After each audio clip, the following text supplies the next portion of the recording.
says, we're here today to demand change. We're here to demand that the government treats the climate emergency with the urgency it deserves by recognising the destructive and environmentally disastrous role of animal agriculture and leading a transition to a genuinely sustainable and just plant-based food system. Next to me, a table is being set. Those who will be sitting down to dine are those who maintain, drive and profit from harmful agricultural practices that are destroying our natural world. Those dining today must know that their actions, their choices, their decisions, they have consequences which affect us all. And we want our diners to confront those today. Well, I think our guests have arrived.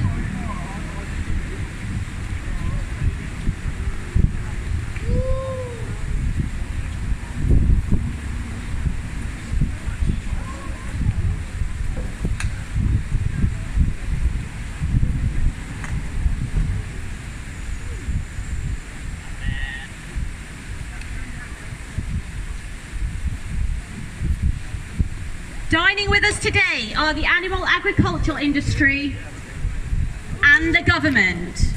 And while they decide on their order, let's understand why they're here today, dining together. The scale and severity of animal agriculture's environmental footprint, as well as the needless animal suffering and death it causes, are simply too large to ignore. Let's look at the figures. For each and every minute we stand here, 133,181 animals are slaughtered. For each and every minute we stand here, 13,500 tonnes of greenhouse gas emissions will be produced globally by the animal agricultural sector. That's 70 billion animals that will lose their lives, and 7.1 gigatonnes of greenhouse gas gases that will be emitted into the environment each year, making animal agriculture one of the biggest contributors to human-made greenhouse gas emissions. The figures are astonishing, unsustainable, they are unjust. And while our government has attempted to address the climate impact of other major sectors, such as the waste and energy sectors, animal agriculture's role has been largely ignored or downplayed. Worse still, the government's lack of an appropriate response to the growing body of scientific study directly implicating animal agriculture with climate breakdown has allowed the industry to carry on with business as usual. Projections are even showing the sector's growth. But business as usual is a serious threat to life. It jeopardizes the health of the planet, the well-being of current and future generations, and means certain death for the trillions of cows, chickens, pigs, sheep, goats, and other animals raised for meat, milk, or eggs. But we cannot sit still or remain indifferent when lives are at stake. We need change for the animals, for the planet, for our future. How are our diners getting on? It looks like their order's about to arrive.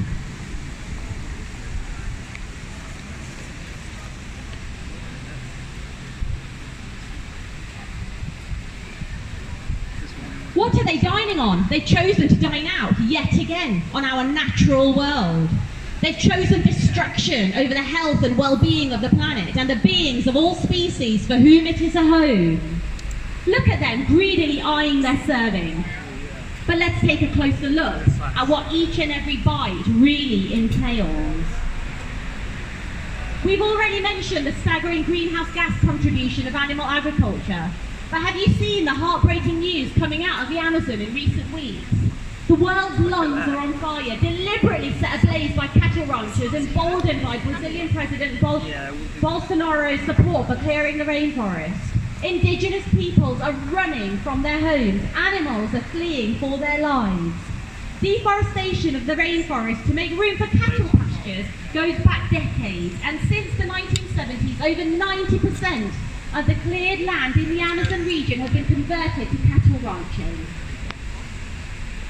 But animal agriculture's disastrous environmental footprint isn't limited to the Amazon. We can barely begin to grasp the industry's global impact on life through its destruction of ecosystems that were home to a vast number of species of life. Billions of populations of animals have been lost in recent decades in what scientists have called a biological annihilation of wildlife. And this problem isn't limited to intensive farming. So-called sustainable, free-range, grass-fed animal products are no solution either. Almost all forms of animal farming are hugely inefficient and wasteful and cause great damage, with land clearance and grazing simplifying once complex ecosystems. Here in the UK, for example, sheep provide roughly 1% of our diet in terms of calories, but they occupy a staggering 4 million hectares of upland. That's more than twice the area of our built environment. The rich habitats and forests that once existed on our uplands have been erased for an insignificant calorific gain. Is this price worth paying? When we begin to question and look more closely, a clear picture emerges. Animal agriculture's priorities for sustaining our current consumption patterns and for future growth are massively out of alignment with our desperate need for a healthy and life-sustaining planet.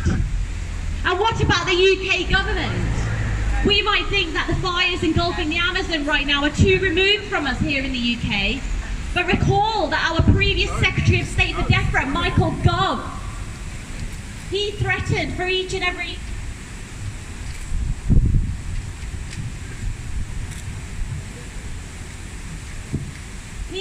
non-tariff quotas on the import of Brazilian beef in his no-deal Brexit planning.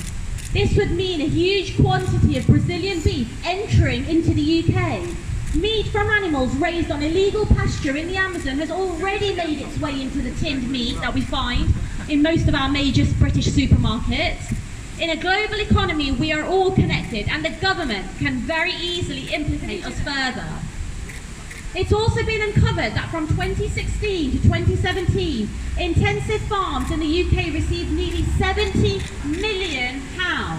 That's public money leading directly to the creation of ever more and ever larger feedlot-style cattle yards, mega dairies, intensive caged egg production and poultry mega farms, raising serious concerns over pollution from animal waste, the spread of diseases and the abuse and mistreatment of those animals made to endure those awful conditions.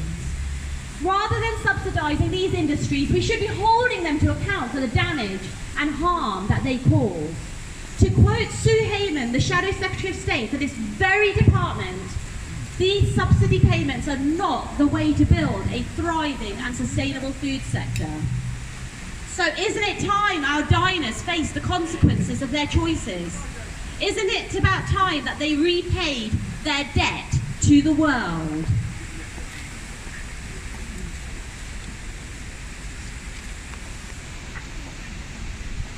They've made some expensive choices, but the bill seems pretty clear to us, and it's time to pay up. Yes, the situation is dire, but there is a way forward. A practical intervention strategy would be for the government to provide subsidies for farmers interested in transitioning their production away from animal use towards plant protein sources for direct human consumption. This would guarantee that farmers can continue to work and focus their unique abilities and resources on the task of transforming our important agricultural system. In this way, we can reshape our food system in the UK in ways that not only mitigate the worst effects of climate breakdown and put a stop to the exploitation of animals for food, but also increase our homegrown nutrition provision and improve our food sovereignty. Theresa Villiers, the current Secretary of State for Defra, shows she is aware of the moral crimes enacted against animals in the name of profit. She has shown her opposition to live exports. She has shown her support for the ban on hunting and wants to see the end of factory farming and the evil of keeping pregnant pigs in farrowing cakes no bigger than their bodies. So we're asking her now to take the urgent next step and connect the dots between the animal agricultural industry she wants to reform and its dreadful impact on animals and the environment that she is entrusted to protect. This government has the power to show global leadership on responses to the climate emergency. That response should start here at Defra and put an end to this government's support for these catastrophic industries. Now is the time to act. We'd like to take a few moments to acknowledge those struggling against the injustices of our current food system. The animals who are born simply to endure lives of captivity, of suffering and certain death. The animals experiencing a changing and hostile world due to the habitat destruction and ecosystem collapse. All those species who have already been driven to extinction. And let us not forget the indigenous peoples fighting the injustices of global animal agriculture on the front lines and paying for their lives to defend their cultures and ways of life. Please join us now for a minute's silence.